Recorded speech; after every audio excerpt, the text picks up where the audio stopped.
baru-baru ini kan Pak Prabowo kan ke Turki, kemudian bikin pidato yang memuji Kemal Atatürk sebagai pionir of Turkish secularism. Terus kemudian wah ini Prabowo memuji sekularisme, memuji Kemal Atatürk di depan pendukung Islamis gitu. Ya, jadi AKP. Diimage-kan itu bahwa Prabowo kok seperti itu gitu loh. Nggak ngerti konteks politik di sana. Nah itu makanya, itu kan bagian dari upaya untuk membikin frame kan tentang Saya melihat ada beberapa teman-teman intelektual yang agak genit-genit bicara soal itu. Itu contoh bagaimana di kalangan intelektual itu framing itu juga mungkin mereka juga terjadi gitu. Kadang-kadang entah ada niat atau enggak, atau mungkin hanya genit-genit, tapi itu kemudian respon publik, respon masyarakat atau respon orang di media sosial ikut tergiring gara-gara itu. Kemudian juga bersuara tuh memaki presiden apa segala macam. Pak Prabowo itu bukan orang kemarin sore. Beliau punya pengalaman yang panjang, punya bacaan yang luas. Dan ketika mendatangi Turki, beliau tuh punya informasi yang sangat lengkap tentang kultur sosial politiknya Turki. Beliau memuji Mustafa Kemal Atatürk karena Mustafa Kemal adalah bapak modernisasi dan bapak Republik Turki. Gak ada yang bisa nafikan itu, AKP sekalipun. Karena mungkin hanya di sini yang memisahkan antara bapak Republik dengan soal Islam gak Islamnya itu. Karena foto Mustafa Kemal itu ada di mana-mana. Kalau ada foto Erdogan, di sebelah sininya ada foto Mustafa Kemal Atatürk. Di VIP bandara, di ruang-ruang kantor pemerintah. Bahkan ketika di ruang kredensial Ketua Majelis Agung Nasional itu, Pak Prabowo duduk bersama Ketua Majelis Agung Nasional.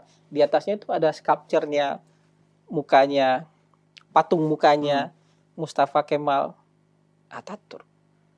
Mengagumi Mustafa Kemal itu terlepas dari apapun aliran agama dan kepercayaan kalau buat Turki.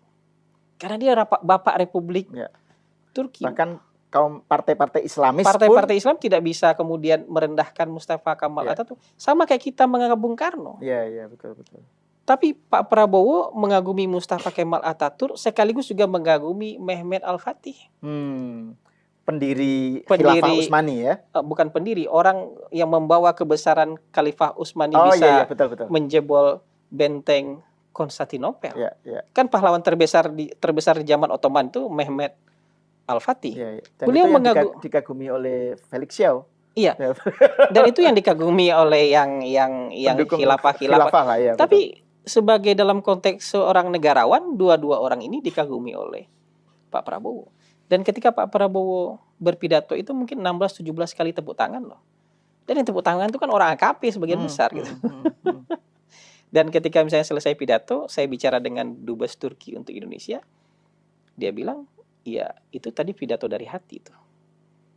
Kenapa kita tepuk tangan? Karena kita ngerasa pidatonya pidato dari dalam lubuk hatinya Presiden Prabowo. Dan berasa buat kami itu secara psikologis kami merasakan getaran hatinya Pak Prabowo. Jadi kalau ada yang bilang, wah ini jadi perdebatan di sana, saya nggak ngeliat itu jadi perdebatan. Makam Mustafa Kemal itu luar biasa besar di Ankara, itu dikunjungi oleh bejibun warga Turki setiap hari. Saya waktu ke sana aja ngantri buat masuk ke makam Kanit Kabir itu, makamnya Mustafa Kemal Atatürk itu. Jadi ini kayak kita mengagumi Bung Karno dan Falatehan sekaligus gitu. Kira-kira gini, dalam ruang lingkup yang berbeda, seperti kita mengagumi Bung Karno dan Falatehan sekaligus. Gitu. Nggak harus terkotak-kotak dengan apapun. Dan partai Islam di Turki menurut saya nggak seperti yang dibayangkan oleh kita. Di sana di Ankara itu juga siswi pakai rok pendek aja. Merayakan wisuda, datang ke makam Atatürk biasa aja. Waktu kita state dinner, itu yang melayani makan kita sebagian besar tidak pakai kerudung. Ya ketika kita disodorkan hiburan di sana, ada orkestra Ya, ada tari tradisional laki-laki perempuan dengan tangan, nari tradisional. Tidak seperti yang kita bayangkan yang serba rumit, serba kusut. Biasa-biasa aja. Nah ini kan saya tanyakan karena kan bukan hanya karena Bung Hasan ikut ke Turki ya bersama Pak Prabowo, tapi kan juga narasinya itu loh. Ini kan half truth gitu ya. Half truth, Prabowo memuji Kamal, terus kemudian. Tapi nggak disebutkan Pak Prabowo memuji Mehmet Al-Fatih, Mehmet D. Kankerernya nggak kan memberi kesan bahwa Prabowo, jadi Prabowo dengan sekularisme itu pengagum gitu. Iya, atau mereka mau di bawahnya saya baca tulisan seolah-olah Pak Prabowo tidak mengerti politik Turki. Pak Prabowo sangat mengerti politik Turki, gitu. Jadi kalau dalam pertemuan bilateral terlihat sekali, dalam joint statement juga terlihat sekali bahwa Pak Prabowo mengerti sekali posisi Turki, kehebatan Turki. Mustafa Kemal itu mungkin hanya di Indonesia yang kemudian menjadi cerita-cerita buruk di seluruh Eropa. Ini Eropa nih, kita nggak bicara Turki ini. Mustafa Kemal itu jadi tokoh yang sangat besar yang tidak bisa ditandingi oleh tokoh Eropa manapun di waktu yang satu zaman. Makanya ketika kematiannya Mustafa Kemal itu, Perdana Menteri Inggris waktu itu Lloyd George itu bilang kira-kira ya kita nggak ketemu orang jenius dan hebat itu mungkin sekali dalam 100 tahun di sini.